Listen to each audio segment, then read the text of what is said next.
അജ്ഞാതനെ ഒതുക്കാൻ ആര് വിചാരിച്ചിട്ടും നടക്കുന്നില്ല.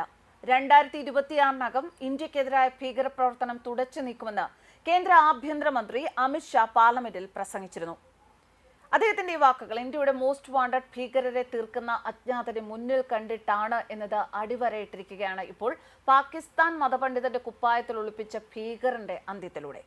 ഇന്ത്യൻ നാവികസേന ഉദ്യോഗസ്ഥനായ കുൽഭൂഷൺ ജാദവിനെ ഇറാനിൽ തട്ടിക്കൊണ്ടുവന്നതിനു പിന്നിൽ പ്രവർത്തിച്ച പ്രധാനി മുഫ്തിയാണ് കഴിഞ്ഞ ദിവസം അജ്ഞാതന്റെ വെടിയേറ്റ് മരിച്ചത്. 2016 ആയിരുന്നു ഇറാൻ പാകിസ്ഥാൻ അതിർത്തിയിൽ നിന്നും കുൽഭൂഷൺ ജാദവിനെ മുഫ്തിയുടെ നേതൃത്വത്തിലുള്ള സംഘം തട്ടിക്കൊണ്ടുവന്നത്.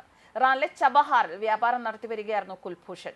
ഇതിനിടെയാണ് പാകിസ്ഥാനിലേക്ക് അദ്ദേഹത്തെ കടത്തിക്കൊണ്ടുപോയത്. തുടർന്ന് ചാരവൃത്തി ആരോപിച്ച് വധശിക്ഷയ്ക്ക് വിധിക്കുകയായിരുന്നു. ചാരസംഘടനയ്ക്ക് വേണ്ടി ആയുധ ഇടപാടിന് ചുക്കാൻ പിടിച്ചതും മുഫ്തിയാണ്. ആയുധങ്ങൾക്ക് പുറമെ നർക്കോട്ടിക് ജിഹാദ് വ്യാപിപ്പിക്കുന്നതിലും പങ്കുവഹിച്ചു. ബലൂചിസ്ഥാനിലെ പോരാളികളിൽ നിരവധി പേരെയാണ് മുഫ്തിയുടെ നേതൃത്വത്തിൽ കൂട്ടക്കൊല ചെയ്തിട്ടുള്ളത്. എന്തായാലും അജ്ഞാതർക്ക് പിന്നിൽ, ഇത്തരത്തിൽ ഭീകരരെ തീർക്കുന്ന അജ്ഞാതർക്ക് പിന്നിൽ ഭാരതമാണ് എന്ന് പലപ്പോഴും ഒളിഞ്ഞും തെളിഞ്ഞും പ്രചാരണങ്ങൾ നടന്നിരുന്നു. കാനഡ പ്രധാനമന്ത്രി അത് പരസ്യമായി പറഞ്ഞു. എന്നാൽ പാകിസ്ഥാൻ അങ്ങനെ ഒരു ആരോപണം പരസ്യമായി എങ്ങും ഉയർത്തിയിട്ടില്ല. സമൂഹ മാധ്യമങ്ങളിൽ ഭാരതത്തിന്റെ മിടുക്കായിട്ടാണ് ഭീകരരുടെ ഉന്മൂലനത്തെ എപ്പോഴും കാണുന്നത്. സുരക്ഷാ ഉപദേശകൻ അജിത് ഡോവലിന്റെ ചിത്രം സഹിതമാണ് പലപ്പോഴും ഈ അജ്ഞാതനെ കുറിച്ചുള്ള വാർത്തകൾ, വിവരങ്ങൾ പുറത്തുവരുന്നത്. ഔദ്യോഗികമായി അത് ഭാരതം നിഷേധിക്കുന്നുണ്ട്. ഭീകരവാദത്തിനെതിരെ ഏതറ്റം വരെ പോകുമെങ്കിലും നിയമം വിട്ടൊന്നും ചെയ്യില്ല എന്ന നിലപാടിൽ തന്നെയാണ് എപ്പോഴും ഭാരതം ഉറച്ചു നിന്നിട്ടുള്ളത്. എന്തായാലും ഭാരതത്തിനെതിരെ വിദേശ രാജ്യങ്ങളിൽ ഇരുന്ന് പടവാളോങ്ങുന്നവർ ആ മണ്ണിൽ തന്നെ പിടഞ്ഞു വീഴുന്നു എന്ന പുതിയ പ്രതിഭാസത്തിന് കഴിഞ്ഞ കുറച്ച് വർഷങ്ങളായി ലോകം സാക്ഷ്യം വഹിക്കുകയാണ്. ജൂൺ 18-നാണ് ഖലിസ്ഥാൻ വിഘടനവാദി നേതാവ് ഹർദീപ് സിംഗ് നിജ്ജാർ കാനഡയിൽ വെടിയേറ്റ് മരിച്ചത്. ഗുരുദ്വാരയ്ക്കുള്ളിൽ വെച്ച് അജ്ഞാതരായ 2 പേർ ഹർദീപിന് നേരെ നിറയൊഴിക്കുകയായിരുന്നു. ഖലിസ്ഥാൻ ടൈഗർ ഫോഴ്സ് തലവനായ ഹർദീപിനെ കുറിച്ച് വിവരം നൽകുന്നവർക്ക് ദേശീയ കുറ്റാന്വേഷണ ഏജൻസി 10 ലക്ഷം രൂപ പാരിതോഷികം പ്രഖ്യാപിച്ചിരുന്നു. പഞ്ചാബിലെ ജലന്ധറിൽ ഹിന്ദു മത പുരോഹിതനെ കൊല്ലാൻ ഗൂഢാലോചന നടത്തിയെന്ന കേസിൽ ഹർദീപിനെതിരെ റെഡ് കോർണർ നോട്ടീസും പുറപ്പെടുവിച്ചിരുന്നു. ഭീകരവാദം അത് ലോകത്ത് ആര് ചെയ്താലും ആര് കൂട്ടുനിന്നാലും അംഗീകരിക്കില്ല എന്ന് ഇന്ത്യ എപ്പോഴും വ്യക്തമാക്കുന്നുണ്ട്. ഭീകരർക്ക് സംരക്ഷണം നൽകുന്നവരെയും ഇന്ത്യ ഭീകര രാജ്യമായിട്ടാണ് കാണുന്നത്. പാകിസ്ഥാന്റെ പട്ടികയിലേക്ക് കാനഡ എന്ന ദ്വയാർത്ഥ പ്രയോഗം നടത്തി വലിയൊരു സൂചനയും ഭാരതം നൽകിയിരുന്നു. വിഘടനവാദ പ്രവർത്തനങ്ങളെയും ഖലിസ്ഥാൻ അനുകൂലികൾ കാനഡയിലെ ഇന്ത്യൻ നയതന്ത്രങ്ങളെ ആക്രമിക്കുന്നതിനെ കുറിച്ച് ദില്ലിയിൽ നടന്ന G20 ഉച്ചകോടി പ്രധാനമന്ത്രി നരേന്ദ്രമോദി തന്റെ കനേഡിയൻ കൗണ്ടർ ജസ്റ്റിൻ ട്രൂഡോയെ ശകാരിച്ചതിനു പിന്നാലെയാണ് മറ്റു നീക്കങ്ങൾ വന്നത്. കാനഡയെ G20-യിൽ നിന്ന് പ്രധാനമന്ത്രി അകറ്റി നിർത്തിയതും ഭാരതം കണ്ടു. കാനഡ പ്രധാനമന്ത്രിയുമായി ഉഭയകക്ഷി ചർച്ച നടത്തിയില്ല. പിന്നീട് തരം കിട്ടിയപ്പോൾ അടുത്ത് വിളിച്ച് ഒരു ഉപദേശവും താക്കീതും ഒക്കെ നൽകിയാണ് നരേന്ദ്രമോദി വിട്ടത്. അതിനിടെ G20 കഴിഞ്ഞ് മടങ്ങാൻ നേരം കാനഡ പ്രധാനമന്ത്രിയുടെ വിമാനവും ദില്ലിയിൽ കേടായി. ഇതിന്റെ പിന്നിലും ഇന്ത്യക്കെതിരെ കാനഡയിൽ വിമർശനമൊക്കെ ഉയർന്നു വന്നതാണ്. പക്ഷേ ഇവിടെയെല്ലാം മനസ്സിലാക്കേണ്ടത് ഭീകരവാദത്തിനെതിരെ ഇന്ത്യ എപ്പോഴും ശബ്ദം ഉയർത്തും എന്നതാണ്. 2023 പാകിസ്ഥാൻ അജ്ഞാത ഭീതിയിൽ വിറങ്ങലിച്ച വർഷമായിരുന്നു എന്ന് തന്നെ പറയാം. ഖലിസ്ഥാനി വിഘടനവാദി HS നിജ്ജാർ മുതൽ ലഷ്കർ-ഇ-ടി കമാൻഡർ ഷാഹിദ് ലത്തീഫ് വരെ ഇന്ത്യൻ അന്വേഷിക്കുന്ന നിരവധി ഭീകരരാണ് ആ വർഷങ്ങളിലെ പല മാസങ്ങളിലെ അജ്ഞാതരായ ആക്രമികളാൽ കൊല്ലപ്പെട്ടത്. ആരാണ് ആ അജ്ഞാതൻ ഈ പണി തുടങ്ങിയത് എന്നു മുതലാണ്? ഹിറ്റ് ലിസ്റ്റിൽ ഇനി എത്ര ടാർഗറ്റുകളുണ്ട്? ഇത് ഇന്ന് പാകിസ്ഥാൻ മാത്രമല്ല, ലോകം പോലും ചോദിക്കുന്ന ചോദ്യമാണ്. ഈ പാകിസ്ഥാനിൽ ഏകദേശം ഒരു 20ഓളം കൊലപാതകങ്ങളാണ് കഴിഞ്ഞ കുറേ വർഷങ്ങളായി നടന്നത്. ഇത്തരത്തിൽ കൊല്ലപ്പെട്ടവരെല്ലാവരും ലഷ്കർ-ഇ-തോയ്ബ, ജെയ്ഷെ-മുഹമ്മദ്, ഹിസ്ബുൾ മുജാഹിദ്ദീൻ തുടങ്ങി ഇന്ത്യ വിരുദ്ധ ഭീകര സംഘടനകളുടെ നേതാക്കന്മാരായിരുന്നു.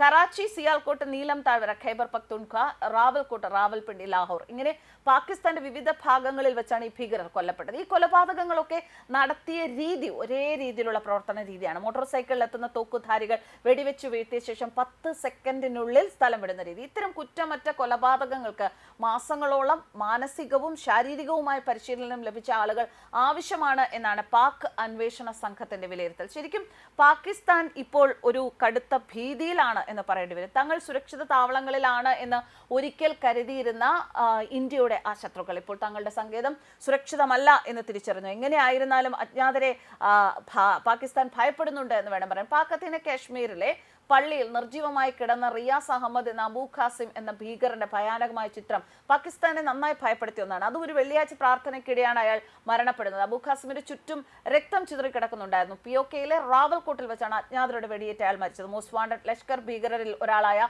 അബൂ ഖാസിം 1999 പാകിസ്ഥാനിലേക്ക് കടന്നത്. അതിനുശേഷം ഇന്ത്യയിൽ നിരവധി ഭീകര ആക്രമണങ്ങൾ നടത്തി. കഴിഞ്ഞ ജനുവരിയിൽ രജൌരി ജില്ലയിൽ നടന്ന ദാംഗ്രി ഭീകര ആക്രമണവും ഇതിൽ ഉൾപ്പെടുന്നു. അൽ ബദർ കമാൻഡർ സയ്യിദ് ഖാലിദ് റാസയും ജെയ്ഷെ മുഹമ്മദ് മെക്കാനിക് സഹൂർ ഇബ്രാഹിമും കറാച്ചിയിൽ നടന്ന വ്യത്യസ്ത ആക്രമണങ്ങളിൽ വെടിയേറ്റ് മരിച്ചു. ഇന്ത്യൻ എയർലൈൻസിന്റെ IC-184 വിമാനം തട്ടിക്കൊണ്ടുപോയവരിൽ ഇവർ രണ്ടുപേരും ഉൾപ്പെട്ടിരുന്നു. അജ്ഞാതരാൽ കൊല്ലപ്പെട്ട ഭീകരന്മാരുടെ കണക്കുകൾ ഒന്ന് പരിശോധിക്കുകയാണെങ്കിൽ കഴിഞ്ഞ കാലങ്ങളിൽ പാകിസ്ഥാനിൽ മാത്രം 20-ലധികം കൊടും ഭീകരരാണ് അജ്ഞാതരാൽ കൊല്ലപ്പെട്ടത്. ഇവരൊക്കെ ഇന്ത്യയുടെ മോസ്റ്റ് വാണ്ടഡ് പട്ടികയിൽ ഉൾപ്പെട്ടിരുന്നവരാണ് എന്നതാണ് അജ്ഞാതന്റെ പിന്നിൽ ഭാരതമാണ് എന്നുള്ള പ്രചരണത്തിന്റെ ദുരൂഹത കൂട്ടുന്നത്. 2026 ഇന്ത്യക്കെതിരായ ഭീകരപ്രവർത്തനം തുടച്ചു നീക്കുമെന്ന് കേന്ദ്ര ആഭ്യന്തരമന്ത്രി അമിത്ഷാ പാർലമെന്റിൽ പ്രസംഗിച്ചത് ഏതാനും മാസങ്ങൾക്ക് മുൻപാണ്. 2024 തെരഞ്ഞെടുപ്പിൽ മോദി അധികാരത്തിൽ തിരിച്ചെത്തുമെന്ന് 26 കശ്മീരിൽ നിന്ന് ഭീകരത തുടച്ചു നീക്കുമെന്നുമായിരുന്നു പ്രസംഗം. ലഷ്കർ-ഇ തൊയ്ബ ഭീകരനായ സജീദ് മിർ കഴിഞ്ഞ വർഷം ജൂണിലാണ് പാകിസ്ഥാനിൽ പിടിയിലാകുന്നത്. ഭീകരവിരുദ്ധ കോടതി സജീദിനെ 15 വർഷം തടവിന് ശിക്ഷിച്ചിരുന്നു. ജയിലിൽ വെച്ചാണ് സജീദ് മിറിന്റെ ഉള്ളിൽ വിഷം ചെന്നത്. അതും തൊട്ടുമുമ്പ് ഖലിസ്ഥാനി ഭീകരൻ ലക്ബീർ സിംഗ് റോഡ് ഹൃദയാഘാതത്തെ തുടർന്ന് പാകിസ്ഥാനിലെ ജയിലിൽ വെച്ച് മരിച്ചു. നിരോധിത സംഘടനയായ ഖലിസ്ഥാൻ ലിബറേഷൻ ഫ്രണ്ടിന്റെ പ്രധാന നേതാവായിരുന്നു ഇയാൾ. പഞ്ചാബിലെ മോഗ സ്വദേശിയായിരുന്നു. ഖലിസ്ഥാൻ ഭീകരൻ ഭിന്ദ്രൻവാല ലക്ബീർ സിംഗിന്റെ അമ്മാവനായിരുന്നു. 1984 ഭിന്ദ്രൻവാല കൊല്ലപ്പെട്ടതിന് പിന്നാലെ ലക്ബീർ പാകിസ്ഥാനിലേക്ക് കടന്നതാണ്. 1991 മുതൽ ലാഹോർ കേന്ദ്രീകരിച്ച് പ്രവർത്തിക്കുകയായിരുന്നു. പഞ്ചാബിലേക്ക് ആയുധക്കടത്തും ഭീകരപ്രവർത്തനവും നടത്തി വരികയായിരുന്നു. ഇത്തരത്തിലുള്ള ഭീകരരെയാണ് തെരഞ്ഞുപിടിച്ച് അജ്ഞാതർ വധിക്കുന്നത് എന്നത് തന്നെയാണ് പാകിസ്ഥാനും അതുപോലെ തന്നെ കാനഡയും ഉള്ള ഭീകരവാദം പ്രോത്സാഹിപ്പിക്കുന്ന രാജ്യങ്ങൾ ഭാരതത്തെ ഈ ഒരു വിഷയത്തിൽ സംശയിക്കാനുള്ള കാരണം. പാകിസ്ഥാനിൽ ലഷ്കർ-ഇ തൊയ്ബ നേതാക്കളാണ് ഒന്നൊന്നായി കൊല്ലപ്പെട്ടത്. മുംബൈ ഭീകര ആക്രമണത്തിന്റെ മുഖ്യ സൂത്രധാരനും പാക് ഭീകര സംഘടനയായ ലഷ്കർ-ഇ തൊയ്ബയുടെ തലവനുമായ ഹഫീസ് സെയ്ദിന്റെ മകനെയും അടുത്ത അനുയായിയും തൊട്ടടുത്ത ദിവസങ്ങളിലാണ് വധിച്ചത്. ഹഫീസ് സെയ്ദിന്റെ മകൻ ഇബ്രാഹിം ഹഫീസ് കമാലുദ്ദീൻ സെയ്ദിന്റെ മൃതദേഹം പെഷവാറിനടുത്ത് ജാബാവാലിയിലാണ് കണ്ടെത്തിയത്.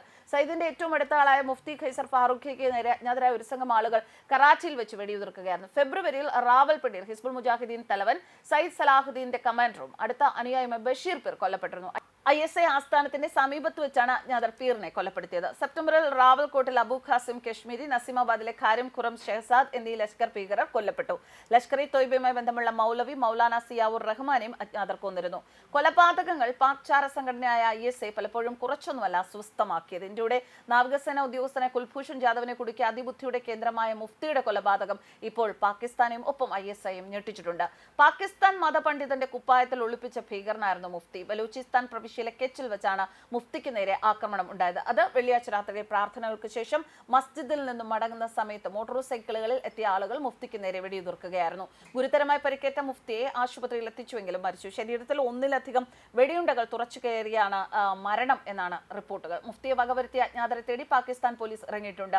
പാകിസ്ഥാൻ ചാര സംഘടനയായ ഇന്റർ സർവീസസ് ഇന്റലിജൻസിലെ പ്രധാന ഏജന്റാണ് മുഫ്തി.